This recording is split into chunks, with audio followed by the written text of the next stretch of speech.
The knock on my door came just 3 weeks after Alice's funeral. I hadn't yet put away her clothes. Her perfume still lingered faintly in the bedroom, clinging to the fabric of her favorite cardigan. Grief sat heavy in my chest, like a stone I couldn't move.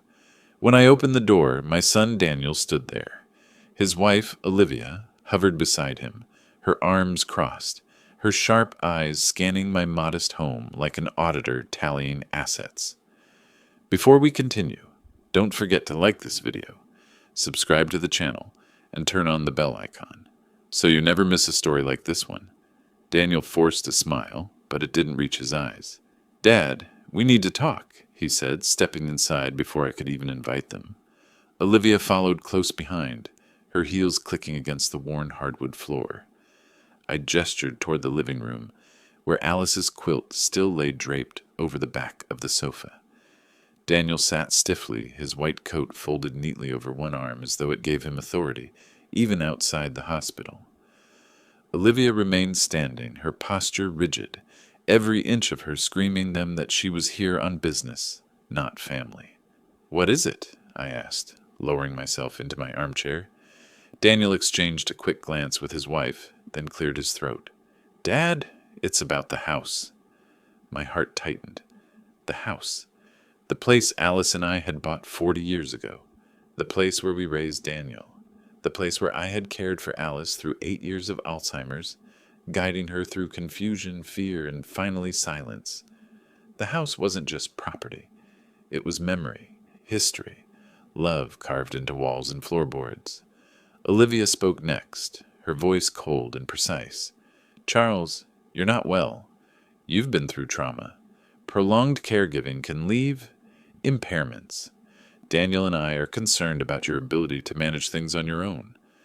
The best course of action is to sign the house over to us. We'll take care of everything. You can move into assisted living where your needs will be met." Her words struck like a slap. I stared at her, then at my son. Daniel looked away, shame flickering across his face before he quickly masked it. "I'm 66, not 90, I said evenly. "I may be grieving, but I am not incompetent. This is my home." Daniel leaned forward, his hands clasped together. "Dad, listen. You've done enough. You carried Mom's illness for 8 years. That takes a toll. We're doctors, lawyers. We know how these things go. If you don't agree, well..." He trailed off, but Olivia finished the thought without hesitation. "Then we'll have to file for guardianship. Daniel can declare you mentally compromised. Once the court agrees, all of this," she gestured around the living room, "becomes ours to manage." The air left my lungs. My own son, my flesh and blood, threatening to strip me of my home, my independence, my dignity. Not with fists, not with rage, but with papers and signatures, the cold weapon of law and medicine. I studied Daniel. His shoulders were tense, his jaw clenched. For a moment I saw the boy he had once been, sitting at this very table with a scraped knee, looking to me for comfort. But that boy was gone, replaced by a man hiding behind his wife's sharp words. "Why now?" I asked quietly. "Your mother hasn't been gone a month." Daniel swallowed hard. "Because it's time to think about the future." Olivia placed a contract on the table. The paper was crisp, the ink fresh. Her manicured finger tapped the signature line. "All you have to do is sign. You'll be taken care of. Daniel and I will handle the rest." I stared at the contract, the black letters blurring with the weight of betrayal. I thought of Alice, her fragile hands clutching mine in her final days, her voice whispering, "Promise me you'll live with dignity, Charles. Don't let anyone take that from you." I closed my eyes, breathing deeply. When I opened them again, I met Olivia's gaze squarely. "No," I said simply. Her lips curled into a thin smile. "Then we'll see you in court." They left soon after, the contract still on my table, the echo of their threat lingering in the room. I sat alone, Alice's quilt draped across my lap, the silence pressing heavy. Grief had already carved me hollow. Now betrayal had set fire to what remained. But as I stared at that unsigned contract, a strange calm settled over me. For 8 years I had kept records. Phone calls missed, birthdays ignored, holidays skipped, Alice's tears when Daniel never showed. I had written it all down, kept it safe. At the time, I thought it was for my own sanity, a way to measure the weight of abandonment.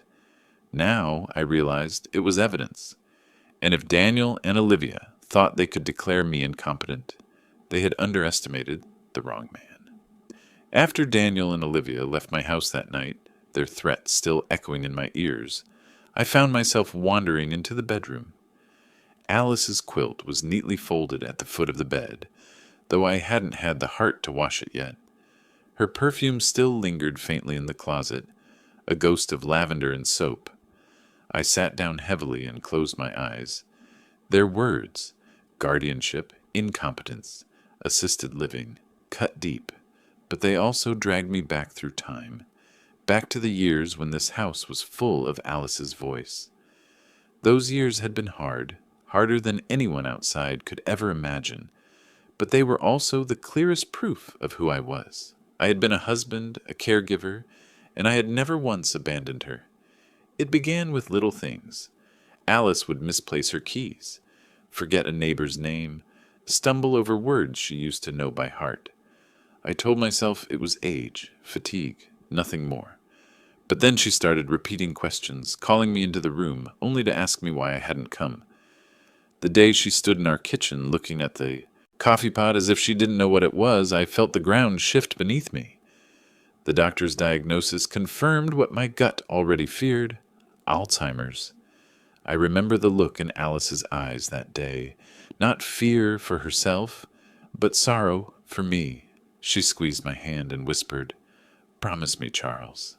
Promise me you'll be patient." And I did. I promised her I would not send her away, that she would live out her days in the house we had built together, among the walls that had heard our laughter and arguments, the rooms that had seen us raise our son. The years that followed tested that promise daily. I rose before dawn to prepare her breakfast, though she often forgot to eat. I bathed her, dressed her, calmed her when she grew agitated and accused me of being a stranger. I learned to smile when she asked about her parents, both gone for decades, as though she were still a young girl waiting for them to return. I quit my position at the school earlier than I planned. Retirement came not with celebration, but with necessity. My colleagues signed a card, patted me on the back, and said I was doing the right thing. They didn't see the nights when I lay awake, listening to Alice wander the halls, afraid she'd slip out into the dark. They didn't see the toll it took, watching the woman I loved fade day by day. And Daniel, he called occasionally at first, always brief, always rushed. "I'll come soon, Dad." Work is insane. Olivia has a trial coming up. Maybe after that his voice was warm enough to sound convincing, but months passed, then years. Alice would sit by the window on her birthday, dressed in her best sweater, waiting for him. I'd bring her cake, light candles, sing softly.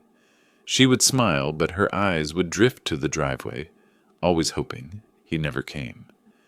By the 4th year, the calls dwindled. By the 6th, even holidays passed with nothing more than a card, often signed by Olivia, not him. I began keeping a journal, documenting every missed call, every broken promise. At first, it was for me, a way to vent frustration into ink instead of letting it eat at me. Later, it became something else, a record, a ledger of abandonment. Alice never stopped asking about Daniel, even when her memory was fractured, even when she thought I was her brother or a neighbor. She remembered she had a son. "When is Danny coming?" she would ask, her voice full of childlike hope. I would answer gently, "Soon, love. He'll come soon." But inside, I knew the truth. He had chosen another life, one in which his parents were distant memories, inconvenient obligations. When the disease stole her words entirely, I learned to read her eyes. In the evenings, I would sit beside her, holding her hand, humming the hymns she used to love. She would look at me with recognition sometimes, Not of my name, perhaps, but of my presence. Love doesn't vanish even when memory does. The night she died, I was alone with her. Her breathing had been shallow for days, her frame fragile as glass. I held her hand, whispering every story I could remember, every memory I wanted her to carry with her. She passed quietly, her last breath soft against my cheek. Daniel wasn't there. Olivia wasn't there. They claimed later that work had tied them down, that flights were impossible, that circumstances had been cruel. But I knew the truth. They had abandoned her long before her final hour. Now, weeks later, they had the gall to stand in my living room and tell me I wasn't competent to live in my own home. They had the audacity to demand I sign away the house where Alice had lived, loved, and died. I leaned back in the chair, staring at the ceiling. The grief was still raw, but beneath it, another feeling stirred, something sharper, steadier. I had carried Alice through 8 years of decline, through nights of confusion and days of sorrow. I had managed medications, finances, meals, appointments, and the crumbling of my own heart, and yet my son dared to call me incompetent. Number. I would not let their betrayal erase my years of devotion. I thought of the journals stacked neatly in the drawer, the records of missed calls and broken promises. I thought of the dates I had written down, the photos I had printed, even the hospital forms where I had signed a loan. Evidence. They had underestimated me. Alice once told me, "Charles, you were born with patience, but you're strongest when pushed." She was right. I had been patient long enough. When Olivia set that contract on my table, it wasn't the first time I'd felt abandoned by my son. It wasn't even the 100th. Her arrogance, Daniel's silence, it was only the latest chapter in a story I had been forced to live through for years. A story I had written down line by line, like a man carving marks into stone just to remember the days. It started small. A missed call here, a broken promise there. The first year after Alice's diagnosis, Daniel said he'd come by on Saturdays to give me a break. He came twice in 12 months. I remember circling those Saturdays on the calendar in red ink, then drawing long slashes across them when he never showed. Alice would sit by the window in her favorite chair, watching for headlights in the driveway. When none came, she would ask, "Maybe next week?" I would force a smile, though something in me sagged deeper each time. By the second year, the excuses multiplied. Olivia's name appeared in every one of them. "Olivia has a trial, Dad." "Olivia says we should wait until things settle down." "Olivia thinks travel would be too stressful right now." Always Olivia. It was as if my son had handed her the pen, and she was rewriting our family on her terms. I began writing it all down in a ledger. At first, it was just dates. July 12th, promised to visit, didn't come. August 9th, missed call. September 14th, no show at Mom's. Appointment. Later, I added details. The excuses, the promises of next time, even screenshots of text messages when Daniel bothered to send them. My desk drawer filled slowly but steadily with the record of their absence. Alice would ask about Daniel constantly. Even as her memory faltered, his name stayed on her lips. "When's Danny coming?" she would say, her voice hopeful, her eyes searching mine for reassurance, and I would lie. "Soon, love." "He'll be here soon," I told her that lie more times than I can count. Each time it tasted more bitter. I remember one evening in particular, our 40th wedding anniversary. I had cooked a simple dinner, set the table with the good china, and played the old record Alice loved. She was confused most of the evening, slipping in and out of recognition, but when I told her it was our anniversary, she lit up. "Did Danny call?" she asked. He hadn't. I checked my phone 3 times that night, hoping. Nothing. Later, I wrote it in the ledger. 40th anniversary. No call. Alice cried herself to sleep. The years passed and my ledger thickened. By the 5th year, Daniel had stopped making excuses himself. Olivia handled it all. Cold emails, short texts. "We're busy. We'll try next month. Travel isn't possible right now." I began to wonder if she was deleting my messages before he ever saw them. Still, I wrote everything down. Call logs, voicemails, the silence that spoke louder than words. When Alice asked, I showed her framed photos of Daniel as a boy, reminding her of the son she once knew. But even those memories faded. Eventually she looked at his picture and asked, "Who is he?" That night, I closed the photo album and wept where she couldn't see me. When Alice's condition worsened, I begged Daniel to come. She was in the hospital for a week with pneumonia. Barely able to breathe, I left him 3 voicemails. No reply. Later, I saw Olivia's social media. Photos of them at a vineyard in Napa. Glasses raised, smiles wide. I printed the photo and slipped it into my folder beside the hospital bill. 2 realities stacked on top of each other. One of suffering, one of indulgence. By the 8th year, when Alice passed, Daniel still hadn't been at her bedside. He missed the funeral, too. Olivia sent a short email. "We'll hold a private moment of remembrance here. Travel is difficult with our schedules." I saved that email, too. Proof. Now, with Alice gone and the house quiet, I pulled out that ledger again. I flipped through the pages, running my fingers over years of neglect written in my own hand. I wasn't incompetent. I wasn't incapable. I had carried Alice through every stage of her illness. I had balanced bills, managed medications, cooked meals, cleaned floors, and held her hand through nights of confusion. What had Daniel done? He had vanished. What had Olivia done? She had weaponized his distance, turning neglect into convenience. And now they wanted to call me unfit. I leaned back in my chair, the ledger heavy on my lap. They thought the years had made me weak, but those same years had given me something stronger than bitterness. Evidence. A record. Proof that I had stood firm when they had faltered. I whispered to Alice's photo on the nightstand, "You asked me to be patient, love." I was. Now it's time to be strong. The missed calls, the broken promises, the empty chairs at birthdays and holidays. They would become my defense. No, more than that. They would become my sword. And if Daniel and Olivia wanted a court to decide who was competent, then let the court see the truth. In the years I cared for Alice, my world had shrunk to the size of this house. The kitchen table became my office, the hallway my watchtower, the bedroom my battlefield. Every sound, a shuffle of her slippers, the creak of a floorboard at midnight, kept me alert. I lived in those 4 walls, a sentinel against the chaos Alzheimer's brought into our lives. But while my world shrank, Daniel and Olivia's seemed to expand endlessly. I didn't need to guess what their lives looked like. They put it on display for everyone to see. At first, I stumbled onto it by accident, clicking through the email signatures Olivia used for her firm. Then one day I typed her name into a search bar and landed on her social media pages.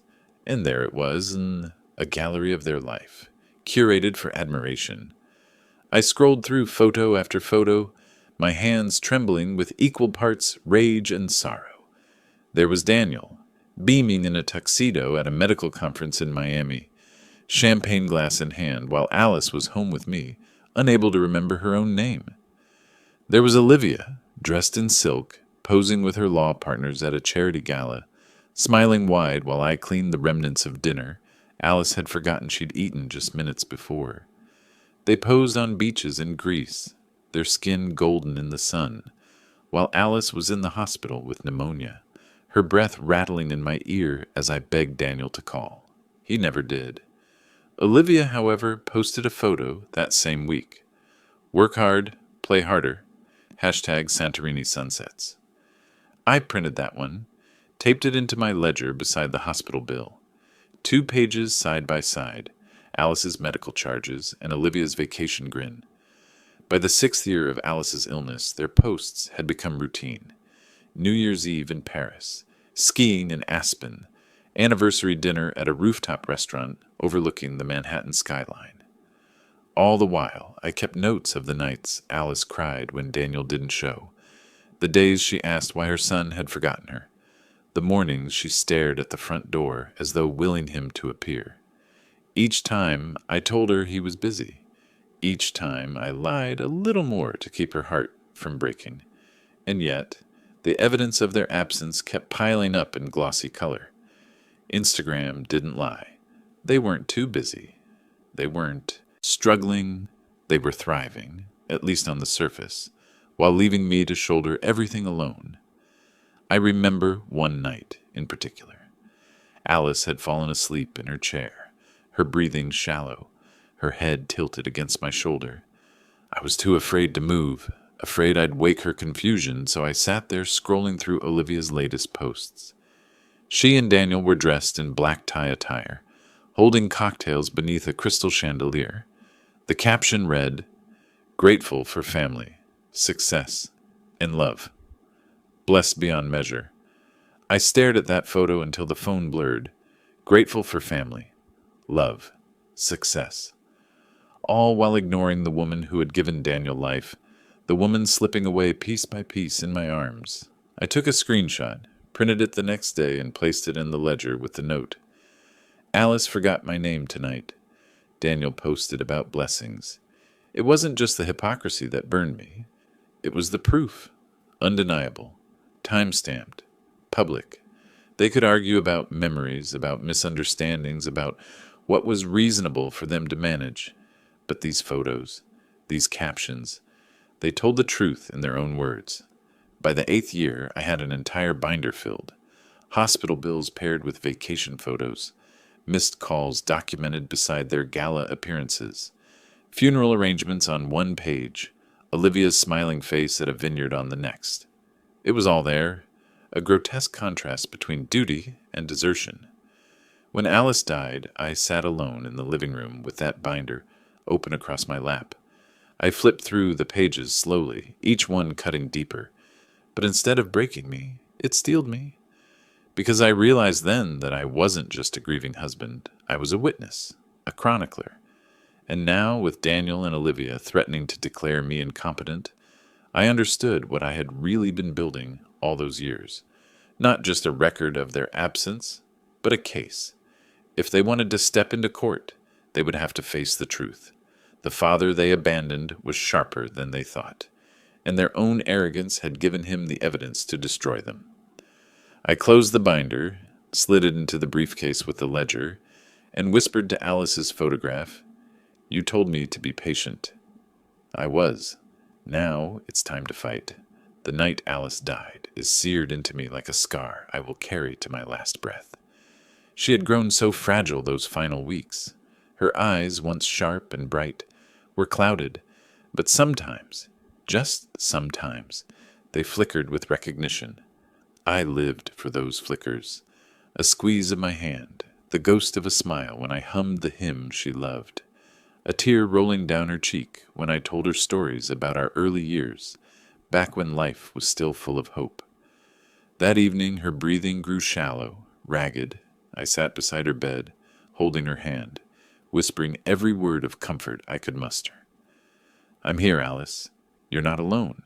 It's just you and me, like always." I left Daniel 3 voicemails that day. I even sent a text to Olivia. "It's time. Please come." "She won't make it through the night." There was no reply. Hours later, Alice took her last breath in my arms, a soft sigh and then stillness. I held her long after, unable to let go, listening to the silence fill the room. For 8 years I had been her anchor.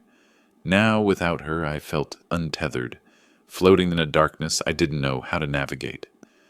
When the undertaker came, I stood alone on the porch.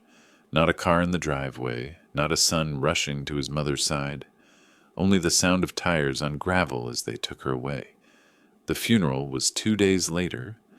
I wore my best suit, the one Alice had chosen for me years ago when I retired from the school. The church smelled of lilies, the same flowers we'd had at our wedding. I walked down the aisle carrying her photo, the one where she was laughing with the wind in her hair. The pews weren't full, but our neighbors came. A few of my old colleagues. Some of Alice's friends from her quilting circle. They offered hugs, murmured prayers, shared memories. It helped, but it also highlighted who wasn't there. Daniel never showed. He called 3 days later. His voice was flat, rushed. "Dad, I'm sorry." Work was impossible. Olivia had a case, and I couldn't get away. I remember gripping the phone so tightly my knuckles went white. I wanted to scream. Your mother's funeral was not an appointment you pencil in between surgeries. It was the last chance to honor the woman who gave you life. But I didn't scream. I only said, "She waited for you." Then I hung up. That was the breaking point. Grief had already hollowed me out. But that day, something inside me hardened.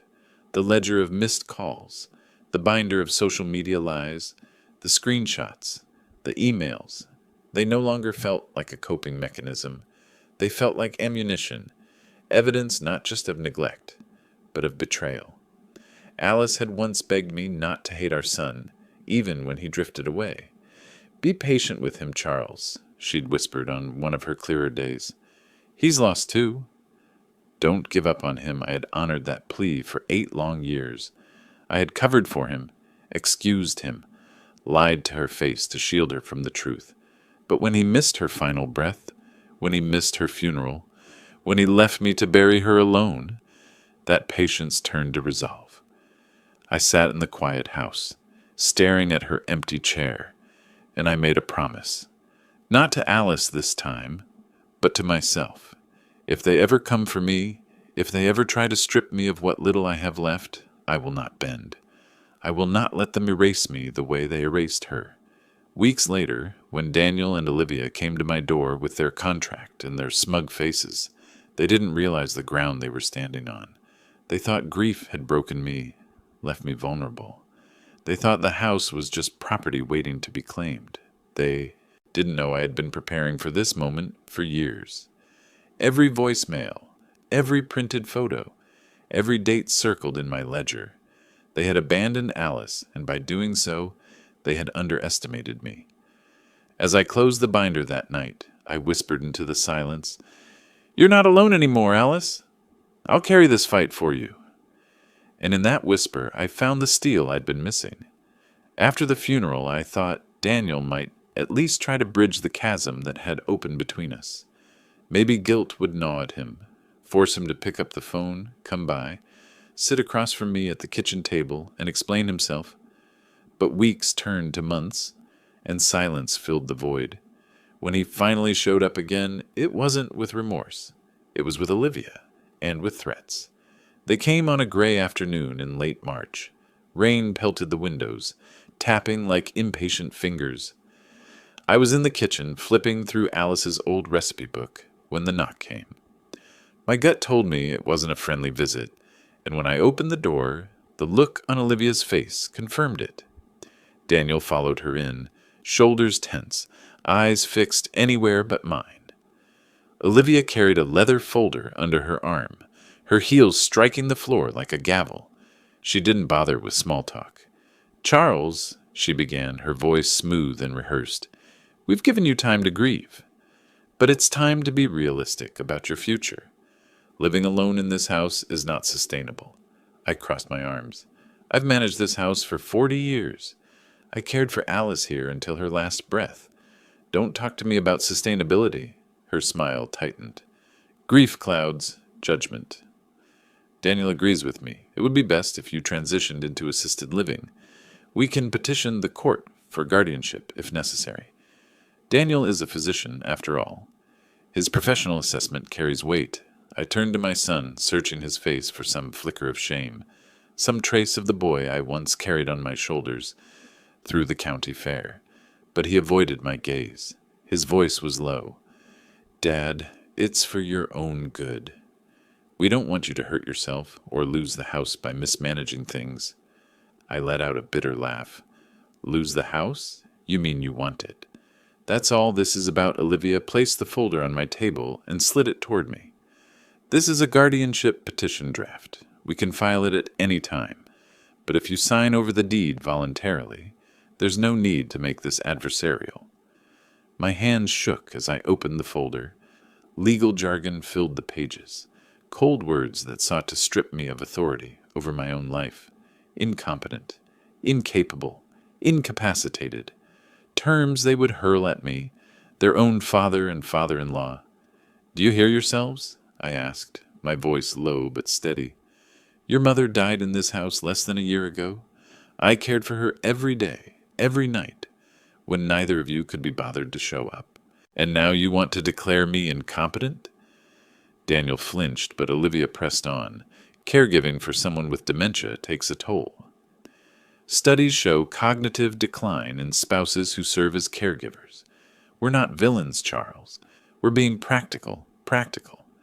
That word, so clean, so clinical, carried more cruelty than any insult. I pushed the papers back across the table. "You won't win." "I have my records.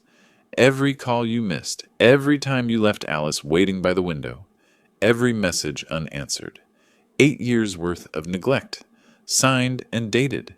And if you want to drag this into court, I'll put it all on the record." Daniel finally looked at me then, his face pale. Olivia shot him a sharp glance, as if warning him not to break ranks. "You wouldn't," she said. "Try me," I answered. The storm outside thundered, rattling the windows. For a moment the house felt like it was holding its breath, waiting to see which of us would bend first. Olivia gathered the folder with a snap. "We'll give you 1 more week to reconsider. After that, we'll proceed." They left without another word, their car pulling away into the rain. I stood in the doorway long after, the folder's shadow still darkening my table. Anger coursed through me, but beneath it, something steadier rose. Clarity. They thought they could wear me down, intimidate me with papers and threats. They thought grief had left me weak, unable to fight. But what they didn't realize was that caregiving had been my crucible. I had survived sleepless nights, wandering fears, and the heartbreak of watching the woman I loved disappear, piece by piece. Nothing they brought to me now could match that. I walked to my desk, opened the drawer, and pulled out the ledger and binder once more. The evidence lay there, patient and ready. Proof of who I was, proof of who they weren't. And as I flipped through those pages, birthdays missed, hospital stays ignored, funerals abandoned, I knew exactly what I needed to do. The next morning, I picked up the phone and called Marianne Clark. When I called Marianne Clark, I expected a perfunctory appointment, maybe a half-hour in her office with legal jargon flying over my head. But what I got was something else entirely. Marianne had known me and Alice for years. She was a friend as much as an attorney.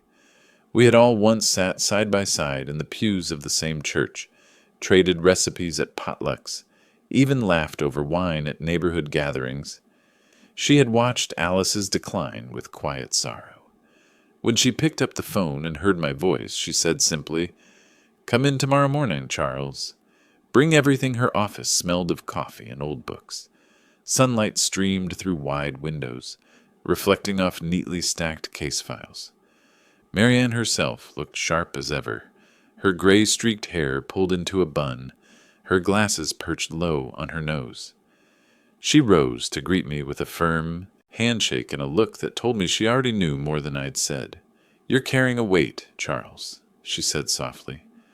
"Let's set it on the table." So I did. I opened my briefcase and laid out the ledger, the binder, the printed photos, the stack of returned calls and ignored messages.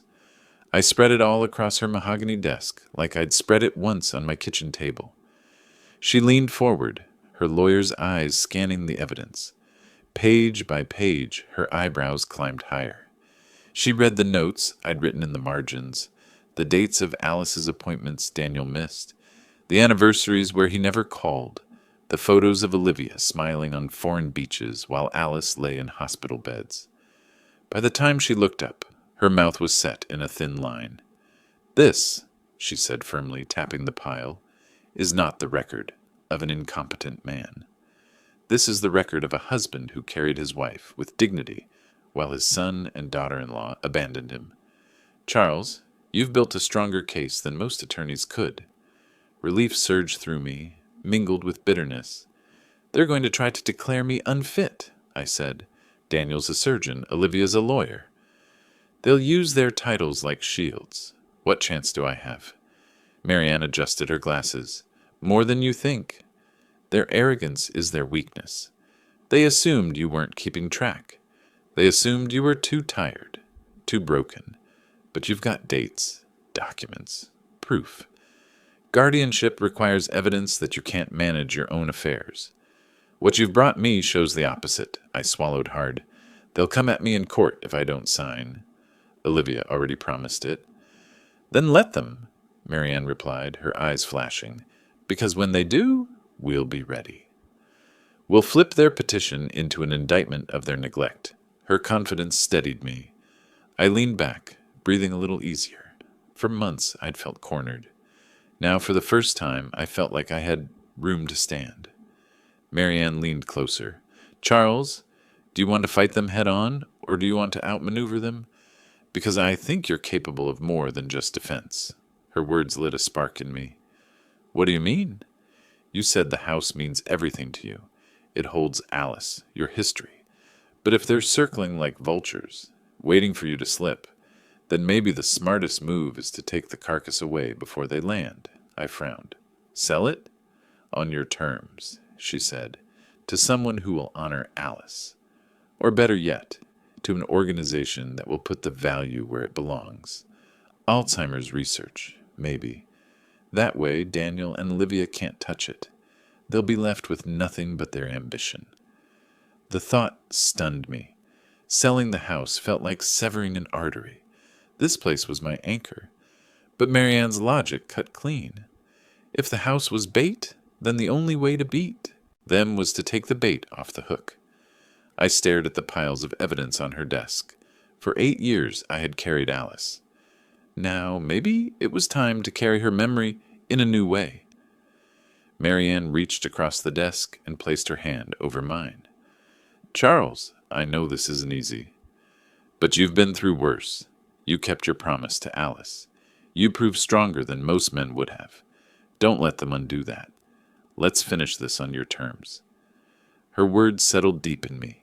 For the first time in months, I felt not just grief, not just rage, but purpose. I gathered the papers back into the briefcase, snapping it shut. The sound echoed like a gavel, sealing my decision.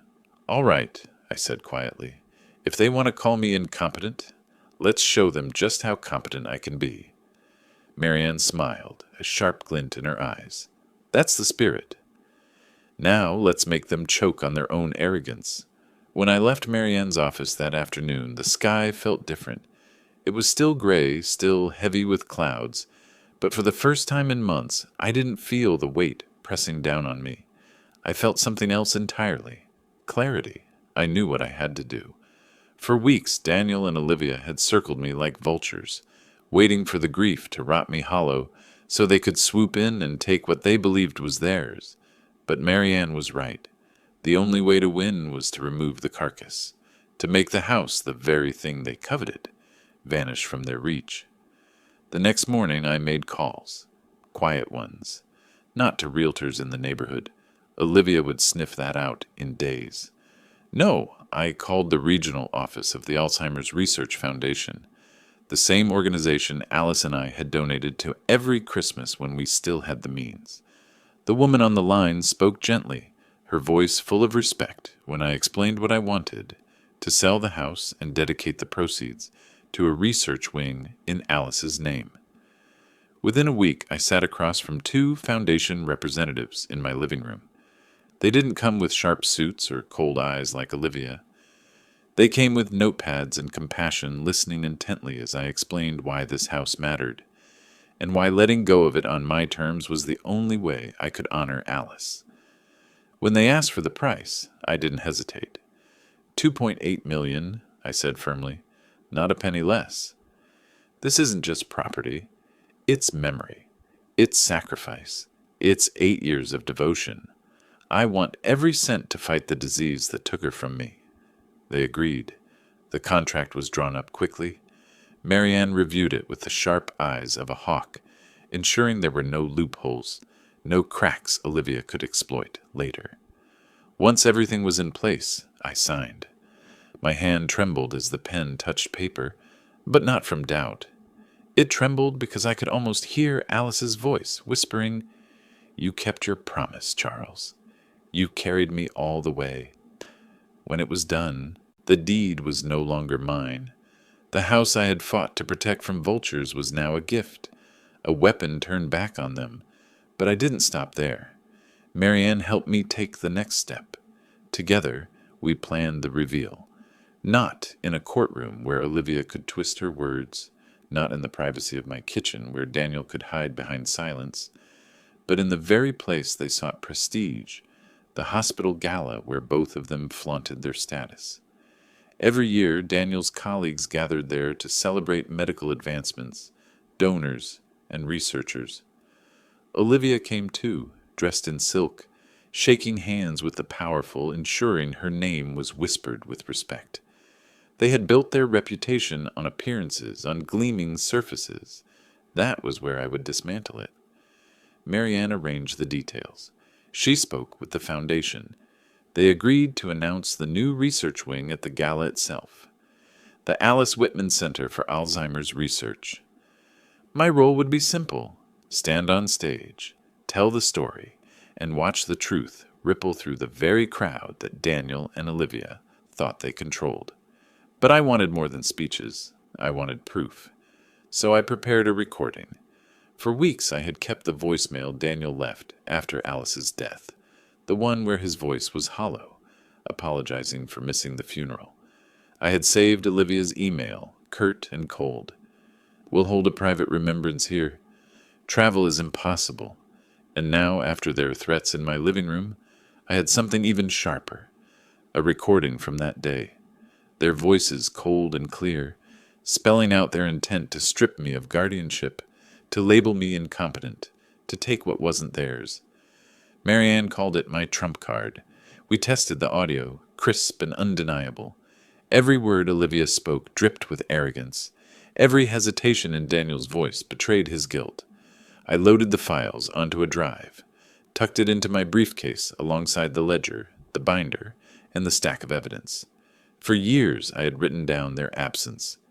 Now those words were going to stand in the brightest light possible. The night before the gala, I sat at the kitchen table, staring at the packed briefcase. I thought about Alice, about her laughter when she planted roses in the yard, about her soft humming as she folded laundry, about the way she looked at me on the day we married and whispered, "We'll face everything together." "Well, love," I murmured, my voice catching, "we're still together. Tomorrow, they'll finally see what you meant to me, and what they never understood." I closed the briefcase, snapped the latches shut, and placed it by the door. For years I had carried grief like a burden. Tomorrow I would carry truth like a sword. The night of the gala arrived crisp and cool, the kind of November evening Alice would have called perfect for a walk before supper. I stood in front of the mirror in my bedroom, tugging at the sleeves of my old black suit. It was the same suit I had worn to her funeral, the same one I had worn when Daniel graduated medical school. I thought about that day, how proud she and I had been as we watched him walk across the stage. If someone had told me then that I would one day wear this suit to expose him, I would have laughed them out of the room. The hospital auditorium gleamed when I arrived. Chandeliers sparkled overhead. Waiters moved gracefully with trays of champagne, and the air hummed with polite laughter. Doctors in tuxedos, lawyers in gowns, administrators with practiced smiles. This was Daniel and Olivia's kingdom. They thrived on admiration, on being seen. I stepped into the foyer and spotted them almost immediately. Olivia was radiant in emerald silk, her hair swept back in a sleek knot, her laughter sharp and calculated as she charmed a circle of attorneys. Daniel stood beside her, handsome as ever in his tailored tuxedo, a champagne flute dangling from his hand, his smile just wide enough to keep questions at bay. When their eyes fell on me, Olivia froze for a fraction of a second before recovering. Her smile widened, but it didn't reach her eyes. She excused herself from her group and glided toward me, Daniel trailing. "Charles," she said smoothly, kissing the air near my cheek. "What a surprise. We didn't know you'd be attending." I smiled faintly. "I was invited." Daniel shifted uncomfortably. "Dad, this really isn't not the place," I cut in. "Funny, I think it's exactly the place." Before either of them could reply, a voice rang out from the stage. "Ladies and gentlemen, thank you for joining us tonight. Please take your seats for a very special announcement." The crowd moved toward the tables, chatter softening into anticipation. I followed, the weight of my briefcase heavy in my hand. Daniel and Olivia exchanged uneasy glances, but said nothing as we all took our seats near the front. The hospital director stepped onto the stage, a tall man with silver hair and a voice that carried. "Tonight, we are honored to announce a gift that will transform our research capabilities. Thanks to a generous donation, we will be establishing the Alice Whitman Center for Alzheimer's research." Gasps and murmurs rippled through the audience. I caught Olivia's eyes widening, her jaw tightening. Daniel's champagne flute slipped slightly in his hand. The director gestured to me. "Please welcome Mr. Charles Whitman." I rose slowly, carrying the briefcase to the podium. The applause was polite, but puzzled. Many of them didn't know me, or only knew me as Daniel's father, a footnote to his accomplishments. I set the briefcase on the podium, opened it with a deliberate snap, and looked out over the sea of faces. "My wife, Alice, lived 8 years with Alzheimer's," I began, my voice steady. 8 years of decline, 8 years of confusion, 8 years of me promising her that she would never be alone. I kept that promise. I cared for her in our home until the day she died in my arms. The room grew still. Even the waiters froze. But I wasn't alone in those years, I continued. I was abandoned. Not by neighbors, not by friends. By my own son and his wife. A murmur of shock rippled through the crowd. Daniel's face went red. Olivia's lips pressed into a thin line. "They told me tonight wasn't the place," I said, glancing toward them. "But this is exactly the place." Because while Alice was fading, while I was bathing her, feeding her, holding her hand through endless nights, they were posting pictures from Paris and Santorini. While I begged them to visit, they ignored my calls. When Alice died, I buried her alone. And when she was gone, they came to my door with papers to declare me incompetent and seize the home where she lived and died. Gasps again, sharper this time. A doctor at the next table whispered, "Is this true?" I pulled a small device from the briefcase and pressed play.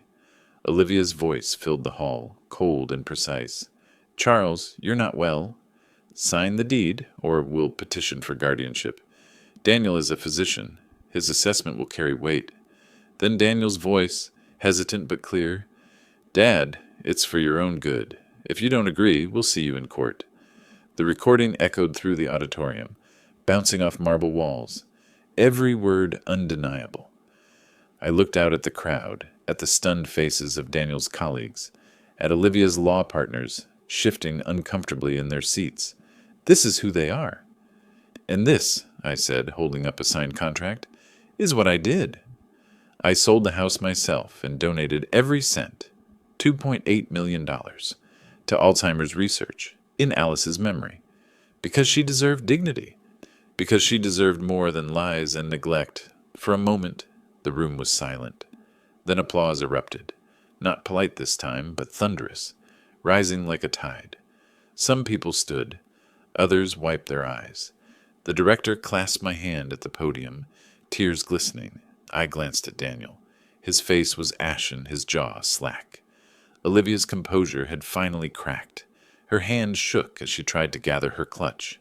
Their kingdom, built on prestige and power, was crumbling in front of the very people they depended on most. As I stepped down from the stage, the applause still ringing in my ears, I whispered under my breath, "Rest easy, Alice. This one was for you. The applause still rang in my ears as I stepped away from the podium. But I wasn't finished. Not yet. The contract, the donation, the revelation of my so-called incompetence, that was only the surface. The rot ran deeper, and I had carried the proof in my briefcase for weeks. Tonight was the moment to lay it bare. I turned back to the microphone. "Ladies and gentlemen," I said, raising my hand until the room quieted. "What you just heard was a small piece of the truth, but there's more. I want you to hear, in their own words, how far Daniel and Olivia were willing to go." Gasps and murmurs swelled again. Olivia stiffened, her hand tightening on Daniel's arm. He looked pale, sweat forming at his temples. I reached into the briefcase and pulled out a small speaker. Marianne had insisted on clarity. No chance of someone claiming it was doctored. No chance of denial. I set the device on the podium, pressed play, and stepped back. Olivia's voice filled the auditorium, sharp and cold. "Charles isn't fit to manage a house anymore. He's grieving, confused, vulnerable. If he doesn't sign voluntarily, we file for guardianship. Daniel, your medical license gives us authority. Courts trust doctors." Daniel's voice followed, low, hesitant. "I don't know, Olivia. He's still sharp. He managed Mom's care for years." "Exactly," she snapped. "That's what makes it easier. Years of stress, years of decline. We frame it as cognitive wear. The court will buy it, will control the house, the accounts, everything." The room went utterly still. You could have heard a fork drop on china. I let it play on. 24 minutes of plotting. 24 minutes of Olivia weaving legal strategies like barbed wire, of Daniel's weak protests crumbling into reluctant agreement. 24 minutes of my own son allowing his wife to plan my erasure. The audience shifted, restless, outraged. A lawyer at a nearby table muttered, "Unethical." A surgeon shook his head, arms crossed, eyes fixed on Daniel, with disdain. Halfway through the recording, Olivia's voice rose again, dripping with arrogance. "Do you realize how much that house is worth?" 2.8 million. That's not sentiment, Daniel. That's opportunity. We can't let a grieving old man waste it. The words reverberated like a slap. I glanced at Daniel, whose face had gone crimson. He buried his head in his hands. Olivia sat rigid, her jaw clenched, her eyes darting around as if calculating how many allies she had just lost. When the final seconds of the recording ended, the silence was deafening. I leaned into the microphone. That is who they are. That is what they planned for me, not care, not family, but theft. Dressed in legal robes, I closed the briefcase slowly, deliberately. This is not the story of an incompetent man. This is the story of a father who kept records, who endured 8 years of silence, and who will not let lies bury him. The reaction was immediate. A low murmur grew into outrage. Some people booed. Others turned in their seats to glare at Daniel and Olivia. A man from Olivia's firm stood abruptly and stormed out. One of Daniel's colleagues muttered, "Disgraceful," before leaving as well. The hospital director returned to the stage, his voice grave. "On behalf of this institution, I want to thank Mr. Whitman for his gift and for his courage. The Alice Whitman Center for Alzheimer's Research will stand as a beacon of truth, compassion, and dignity. And let tonight be a reminder. Integrity matters more than titles." Thunderous applause erupted once more, shaking the walls. I stepped down from the stage and past Daniel. His eyes met mine for only a second. Shame, regret, and something else flickered there. Fear. Olivia tugged at his arm, whispering furiously, but the damage was already done. As I left the hall, the cool night air wrapped around me like a balm. I thought of Alice, of her quiet strength, of the way she endured her illness with more grace than either of them had shown me. And I knew without a doubt that she would have smiled to see justice served in her name. The days after the gala were like watching a storm roll through town. tearing down everything in its path, leaving nothing untouched. I didn't need to search for news. It found me. A neighbor dropped a folded newspaper on my porch with the headline circled in red, "Hospital Gala Stunner. Surgeon and lawyer exposed in family scandal." Beneath it, a photo of me at the podium, my briefcase open, my hand raised mid-speech. The article was merciless. It described the donation, the unveiling of the Alice Whitman Center, and then, in sharp detail, the 24-minute recording. Words like greed, betrayal, guardianship schemes splashed across the page. Reporters quoted attendees who said they had never seen a room turn so cold toward two people so quickly. Olivia's law firm issued a statement the very next day. Effective immediately, Olivia Whitman is no longer affiliated with this firm. The phrasing was polite, but the meaning was plain. She had been cut loose, too toxic to keep, too exposed to defend. Daniel's fall was quieter, but no less brutal. The hospital placed him on administrative leave pending review. That was a kind way of saying his career was dangling by a thread. Patients began canceling appointments. Colleagues refused to look him in the eye. His name, once whispered with admiration in medical circles, was now a cautionary tale. I'd be lying if I said I didn't feel satisfaction. For years they had abandoned me, abandoned Alice, lived as if we were inconvenient relics in their otherwise glittering lives. And now the glitter had turned to ash, but satisfaction isn't the same as peace. One afternoon I was in the garden, pulling weeds from the stubborn rose bushes Alice had planted when Daniel showed up. He looked smaller somehow, the proud surgeon's posture gone, his shoulders slumped, his hair unkempt. Olivia wasn't with him. "Dad," he said, voice hoarse, I wanted to apologize." I set down the trowel and wiped my hands on my jeans. "Apologies don't bring back your mother's last breath. They don't put you in the church pew on the day we buried her." He flinched. "I know. I can't change that. I can't change any of it. But I need you to know. I was weak.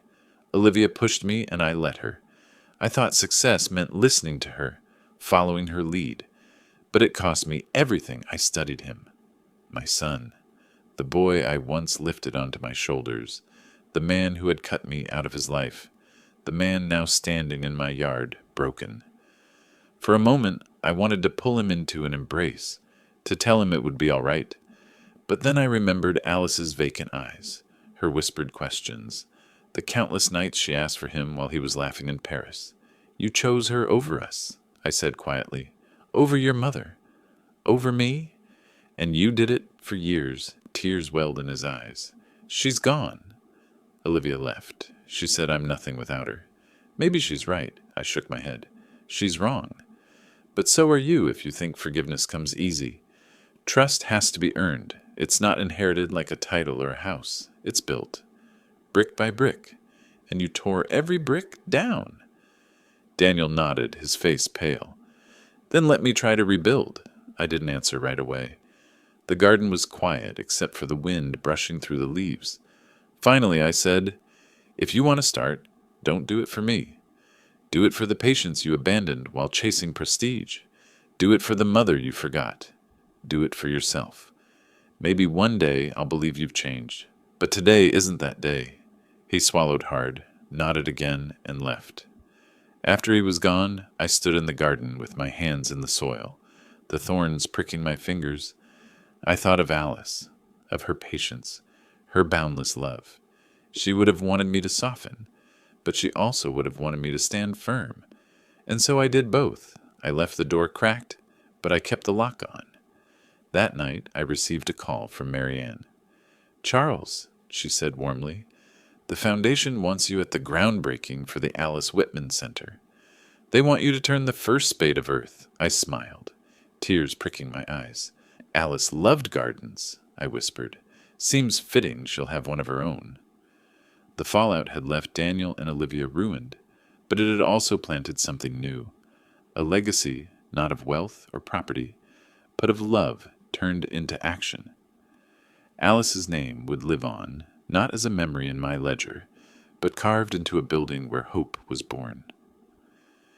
The morning of the groundbreaking dawned clear and golden, the kind of autumn day Alice would have called God's way of showing us mercy. I rose early, put on my suit, and slipped Alice's wedding ring, which I'd kept in my pocket since her last day, into my breast pocket. It felt right to carry it with me, a silent reminder that this moment was hers as much as mine. The drive to the hospital grounds was quiet. As I pulled in, I saw a crowd gathered around a roped-off patch of soil. White tents fluttered in the breeze, banners reading "Future Home" of the Alice Whitman Center for Alzheimer's Research. My heart clenched at the sight of her name printed bold against the morning sky. Marianne was waiting for me near the podium, her expression both solemn and proud. She squeezed my hand. "Charles, today is a victory. Not over Daniel and Olivia, though God knows they brought this on themselves, but over the disease that took Alice." I nodded, unable to speak for a moment. My throat ached, but my chest felt lighter than it had in years. The ceremony began with speeches from the Foundation's directors. They spoke of the need for research, the families torn apart by Alzheimer's, the hope this new center would bring. Then they turned to me. "Mr. Charles Whitman," the director said, gesturing me forward, "through his generosity and resilience, has made this possible. He cared for his wife Alice with devotion, and today we honor her name with this center."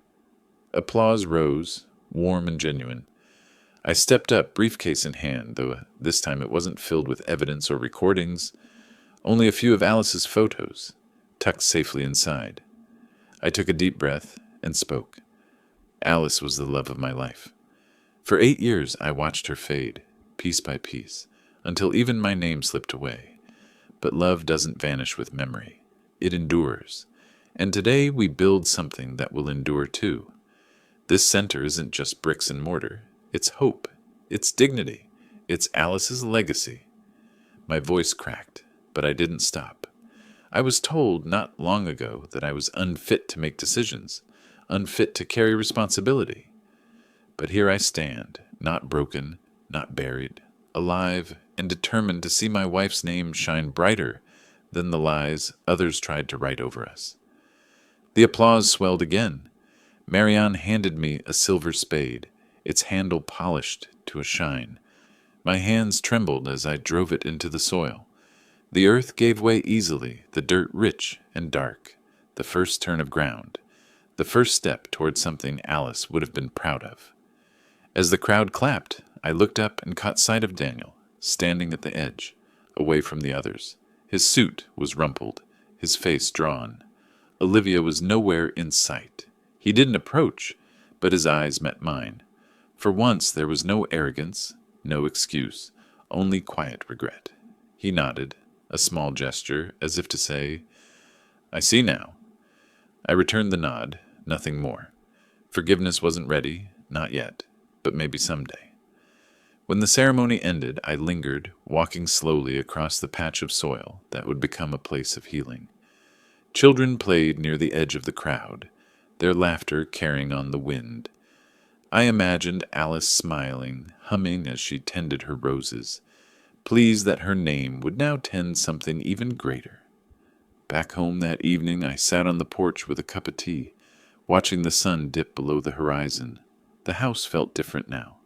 Not a battlefield, not a prison, but a memory I could release. I had kept my promise to Alice. I had fought for her dignity, and in doing so, I had found my own. I pulled her wedding ring from my pocket, held it up to the fading light, and whispered, "We did it, love." We won. For the first time in years, I felt peace. Not the fragile peace of silence, but the steady kind that comes when the truth has been spoken, when justice has been done, when love has the last word, the quiet victory.